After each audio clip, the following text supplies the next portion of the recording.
I think I remember the first time that I coveted the call to come to St. Paul, Rockford. It was singing that hymn. And it probably was about this time of year, because about this time of year, in Matthew and Luke at least, you will always have texts about fearing not, little flock. And as a result, little flock, fear not the foe, shows up in the recommendations for hymns to be selected and gets selected. And I had not picked the hymns. I didn't begin picking hymns until, well, after I got here, maybe a month after I got here. So I don't know who was doing it at that point, who was using the hymn selection guide or what have you. But again, I was driving, usually on a Saturday afternoon, 4.5 hours up from St. Louis, staying at the de Guzman's, trying to get a little work done before the morning, getting up, driving over here, driving to Central, driving up here, driving home 4.5 hours. It was pretty intense work, let's put it that way. It was a lot of movement for a weekend when I had to go back to work on Monday. In any case, I remember being at Horseman Street very vividly.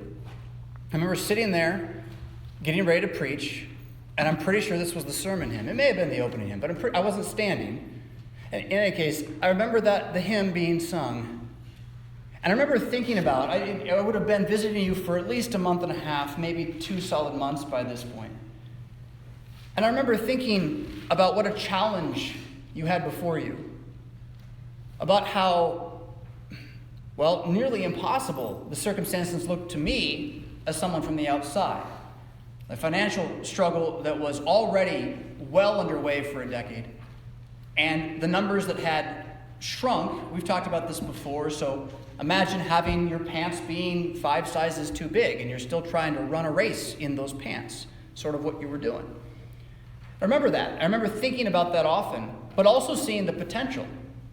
Seeing that you were a people who were hungry for the Word of God, who really cared about each other quite a bit, who wanted to learn why we have the worship that we have. And not as small as you thought you might be once you went from 4 services to 2 services, which the elders decided, again, before you even invited me, but once you did that, and then once you stopped wearing pants that were too big, to actually realize there was a lot of potential here for you, a lot of strengths to build on. So I've been thinking about all that as well, but you get up, pretty early to drive from Belvedere, where the de Guzmans live, over to Central Site, and it's through Rockford, like State Street the whole way. It is empty, which is weird, right? But it was about a 20-minute drive, 23, but it's empty, but it's Rockford. I mean, it's just full Rockford the whole way. And then you cross over, and I didn't know the faster way on Whitman Bridge yet, so I'd cross over State and go up through downtown and come up kind of through the neighborhoods, and it's even more Rockford, right? And I feel like it was a rainy day. It may have been a day just like this one. I certainly, when I got to church, was sort of like, I got to do this. It's good. It's what I do for a living. It's what I do because I love it, but I'm not in the mood today. And then this hymn just struck me, right? And it struck me for you, right? For your sake. Here I was at the smaller service, in this older building, in this falling apart city, with all these challenges before you, and these words about how there is nothing to fear hit me and fed my faith. And at that moment, I think I really had the thought, man, I'd love to have this call. Now, a lot went on between then and actually getting this call. We got 6 months, 7 months at least. And I want to say that I made every effort to encourage you to call somebody else, up to and through you doing it once and then even you calling me. But with that said, the desire to be here to tell you this was there back then, in that place down there. And that place certainly served it, fed it, it was built to feed it. But it only could feed it insofar as the words were there to be heard. As true as God's own word is true, not earth nor hell's satanic crew against us shall prevail. Their might a joke, a mere facade. God is with us, and we with God. Our victory cannot fail. That is the promise Christ Church has whenever Christ Church is built upon the foundation of who Jesus is. His work, dying, rising, ascending, returning, his person being the divine one who is also human, the God-man, the new Adam who has broken the powers of sin, death, and the devil. And that's our identity, that we don't just follow Jesus, as I've heard recently said in Rockford by some. We don't even just believe in Jesus, although we do both those things. We are in Jesus. He has put us into him. And he's beaten death already. He has no sin left already. It is, as it said of Abraham, counted to us as full righteousness. There is nothing separating you from that righteousness. You don't see it yet. You don't feel it yet. But it's there. And it's there not just for you individually, but you plural. And in that regard, no matter what this world might do to us, we're in very good circumstances as a congregation, but if we were not, it wouldn't change what I'm saying. No matter what this world puts us into, our victory cannot fail, because Christ has already finished it. It's done. Christ's words in Luke chapter 12 are beautiful, poetic. They draw you to them. I also remember as a young man reading in a book, I believe the book was called Ishmael. It was about a talking gorilla who taught, this is weird, isn't it? He taught philosophy to the zookeeper. So it was a big kind of philosophy book. I don't even know how I found it. It was on a free book thing somewhere. But it had enough actual philosophy in it that as a young 19-year-old, I was really fascinated. What's this going on? What's he saying about life and how things work? And why is he challenging people to change their minds and all this kind of stuff?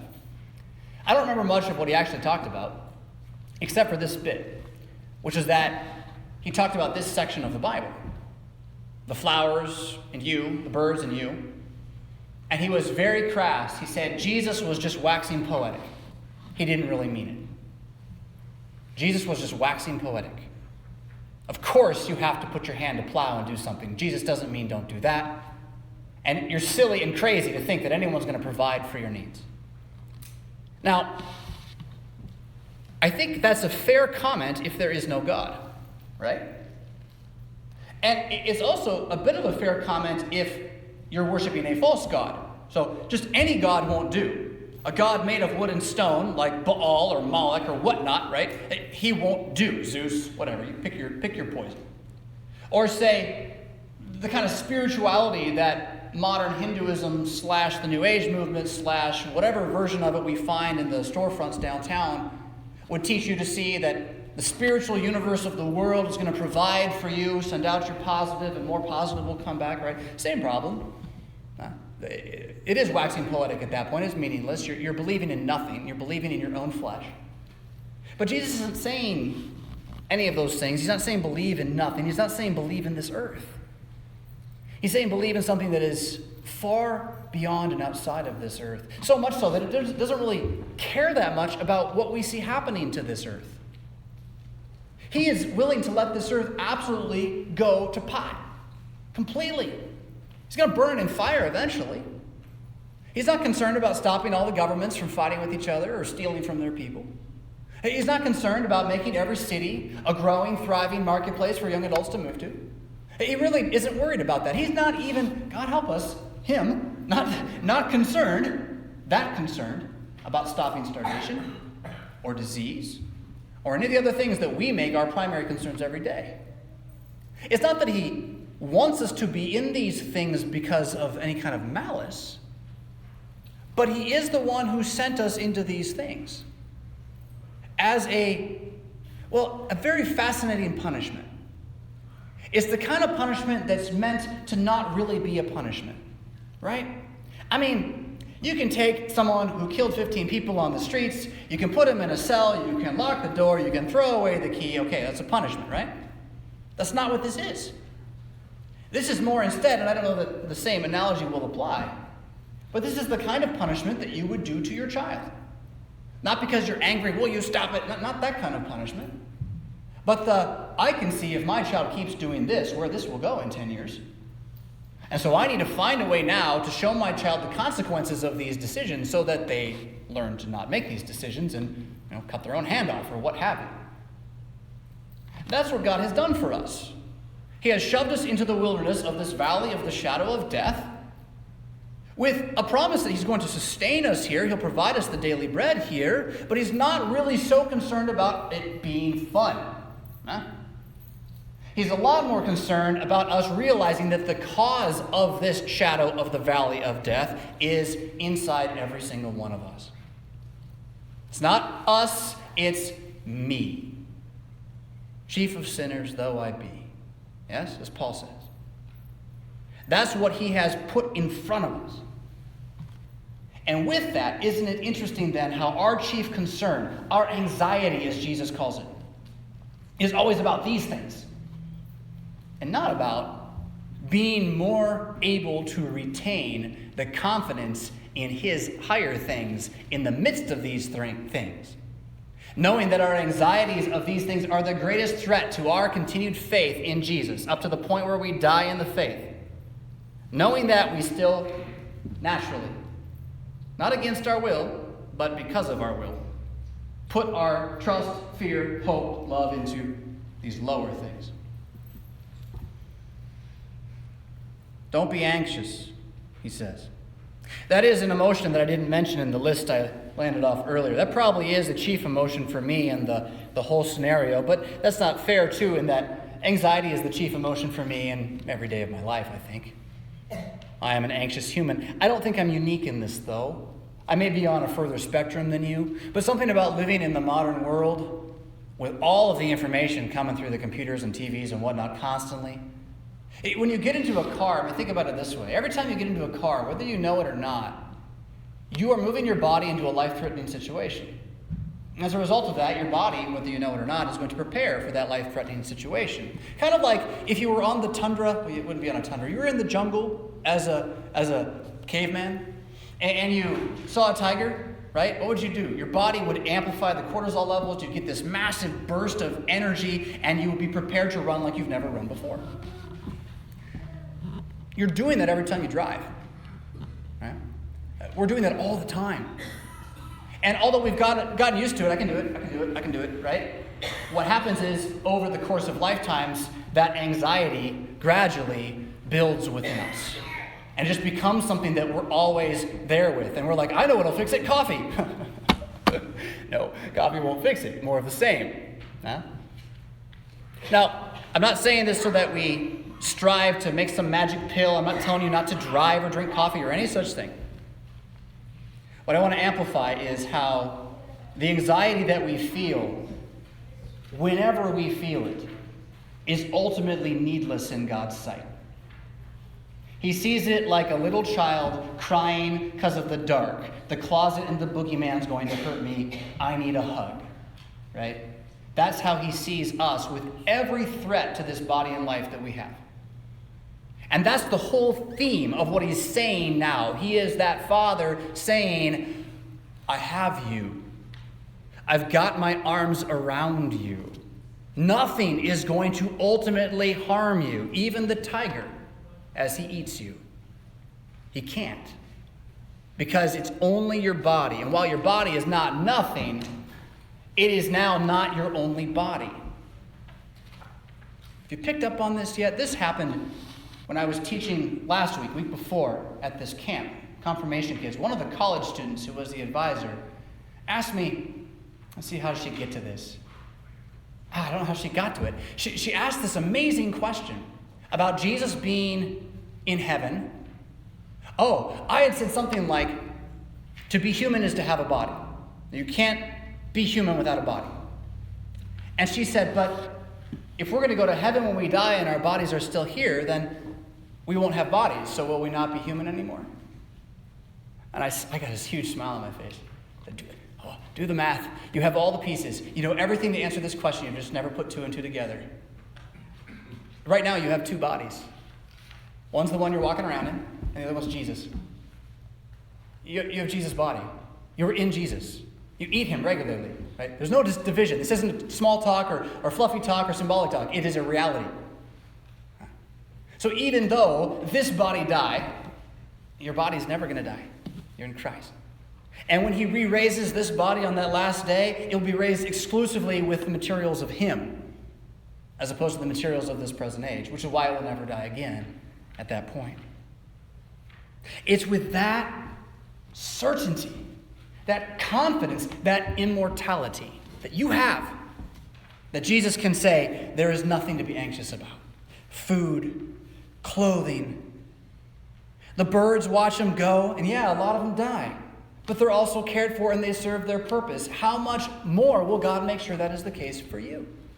Especially if your purpose is not to die, but to live and to look upon the glory of the Lord in the land of the living, as he has sworn to you. And you got to love verse 25. Dear heavens. I swear, every time I see it, I'm like, I'll read it and then I'll say it. My response is always in my head, right? Which of you, by being anxious, can add a single hour to his span of life? Every time my head goes, I can. I can get 15 minutes, I'm pretty sure. Yeah? All I got to do is stop eating this and start doing that, and there you go, I fixed it. Yeah? I always want to rationalize my way through that thing.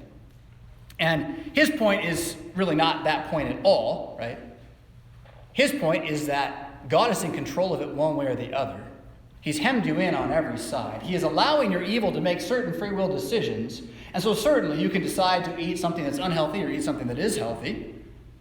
But at the end of the day, it's not like he didn't let you do it, and he doesn't know exactly where it's going to lead and when it's all going to come to an end. And so the anxiety you have over that, rather than a prayerful request that he would simply guide you, and a faithful, trusting request, guide me to the next thing, Lord. Right? That is, in fact, this is the best part of the reason you might die earlier than you want to.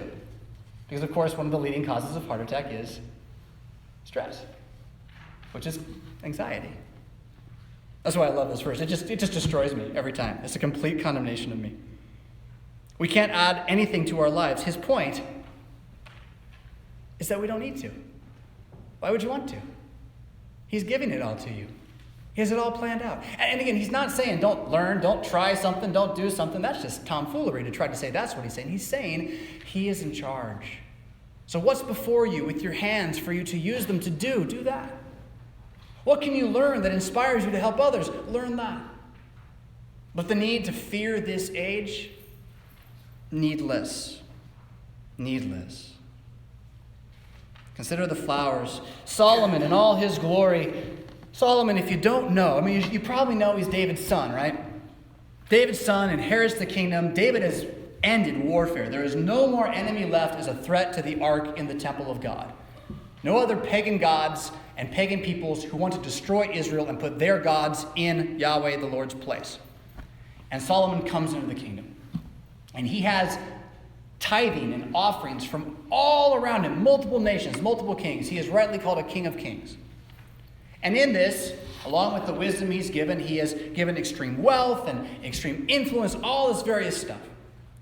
So you must imagine then that for the ancient world, when Solomon would walk out into the public in any way, ain't nobody looked like this guy, right? He had it done. Whatever it is, whatever we're trying to do with the Oscars, every year where they all parade their little things and wear the stuff that's supposed to be like these $30,000 dresses, all that. Whatever that is, Solomon was more than that. So when Jesus says Solomon in all his glory and everything that he could ever achieve as a man, and no man since has ever come close to achieving it, was not as beautiful as a lily, not as complex or divinely crafted to look at as a lily. It should put in perspective what we wear. Not that what we wear has to be ugly or you should wear uncomfortable clothing or anything like that. But where is the balance? And where is the value? What is a lily for? Well, the Lord would seem to be implying, at the very least, it is to be looked at. What is a human for? Well, with one rare exception called marriage, it's not to be looked at. It's to do. It's to do is what we're for. To do for others is what we're for. God is taking care of the grass. He's taking care of the birds. It is going to burn. But you are much more valuable to him. In verse 28, he calls you of little faith. It's a very polite and gentle translation. I would probably translate it, you faithless ones. Or you who have no faith on your own, right? And this is kind of a key part of understanding your Christianity and your spirituality. You have faith. Otherwise, you wouldn't be here. You wouldn't be listening to these words. But you don't have any faith that's yours, as if you made it, as if you built it and caused it. Rather, it was given to you. It was put into you by giving you something to believe, which is worth believing, which also inspires then this faith. So when he calls you, you of little faith, you faithless, he's driving at that inability of yourself to really fix this problem. If it's up to us to stop having anxiety, we're not going to do it. The only thing that can possibly alleviate that anxiety is his promise to you that that won't stop him from helping you. All your anxiety, all your efforts, all that, it will not stop him from saving you from yourself.